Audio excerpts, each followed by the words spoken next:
Hello नमस्कार, मैं हूं जावेद अख्तर और आप देख रहे हैं जावेद एजी इंटरटेनमेंट। आइए आज हम बात करते हैं एक ऐसे नेता के बारे में जो कि बीजेपी के तारीफ में पूरा दिन बोल सकते हैं। देखो मैं रो नहीं रहा हूँ, मैं खुशी में मेरे आंसू निकल रहे हैं। उनकी सरकार ने कैसे विकास की है, फिर ये क्या बोलते हैं और क्या बताते हैं वो भी सुनिए। एक तो नेशनली नंबर 1 ट्रेंड हुआ बाघ का करेजा, और एक पंचायत वेब सीरीज है उसका गाना वर्ल्ड में नंबर 1 ट्रेंड हो रहा है। और दोनों जब हम गुनगुनाते हैं तो मुझे सामने लोगों को मोदी जी नजर आते हैं।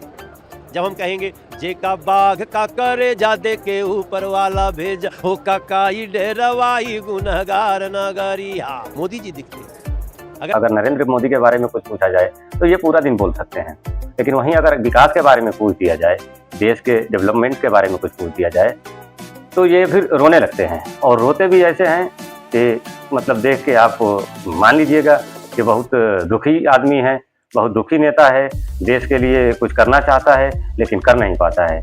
लेकिन ये जो पहले जो करते थे ना, वो अच्छा करते थे और बहुत बढ़िया थे उसमें, और बहुत खूबसूरती से करते थे। जो ये गाते थे, जो ये बजाते थे और जो ये नाचते थे, तो ये गाना बजाना नाचना ये इसमें ये प्रोफेशनल थे।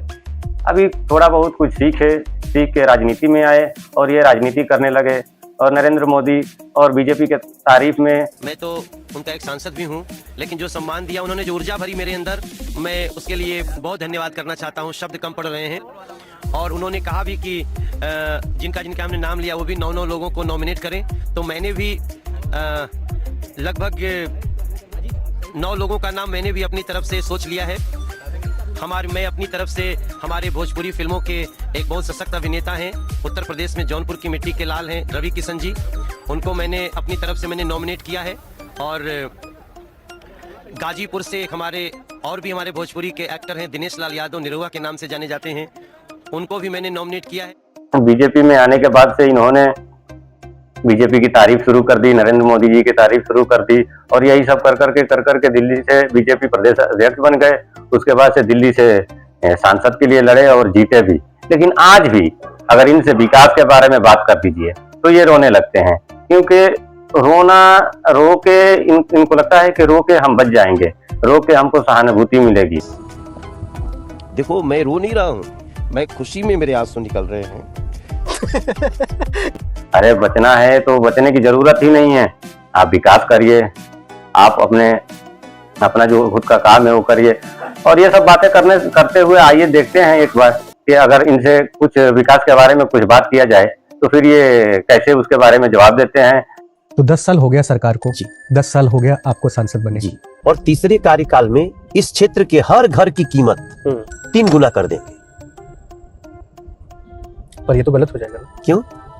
मान लीजिए आपके पूर्वांचल से जो लोग आएंगे यहाँ वो तो कभी घर ही नहीं खरीद पाएंगे। थोड़ा इसमें कंफ्यूज हो रहा हूँ मैं, शायद सोच के बोल लीजिए। मुझे नहीं आता। मैं क्या आपको बात बताऊं, इधर हाथ दीजिए। एक सवाल आया है मेरे मन में। 80 करोड़ लोगों को आप क्या करते हैं अभी? फ्री अनाज देते हैं। 25 करोड़ लोगों को आपने कहाँ निकाल लिया है? गरीबी रेखा से बाहर कर दिया है। मतलब आप ये कह रहे हैं कि 80, 20, 100, 105 करोड़ लोग 140 करोड़ में से गरीबी में जी रहे हैं। नहीं, मतलब 80 करोड़ लोगों को अगर अनाज दिया जा रहा है, सरकार रेगुलर अनाज दे रही है, इसका मतलब ये हुआ ना दिया जा रहा है, उनको बीपीएल बोलते हैं, बिलो पॉवर्टी लाइन। तो बिलो पॉवर्टी लाइन का एक थोड़ा इसमें कंफ्यूज हो रहा हूँ मैं, शायद सोच के बोल लीजिए। कंफ्यूजन की बात नहीं है, बड़ा सिंपल है, आप सही कह रहे हैं, बिलो पॉवर्टी लाइन ही है। अरे भाई एक रुमाल देना मनीष। देखो मैं रो नहीं रहा हूँ, मैं खुशी में मेरे आंसू निकल रहे हैं। बीजेपी के बारे में कुछ बताइए या नरेंद्र मोदी जी के बारे में कुछ बताइए, तो फिर ये क्या बताते हैं वो भी देखिए और सुनिए। तो आप देखते रहिए मेरा चैनल जावेद एजी इंटरटेनमेंट, और हर रोज हम ऐसे ही लोगों की कुछ अजीबोगरीब कारनामे आपके सामने लेके आते रहेंगे।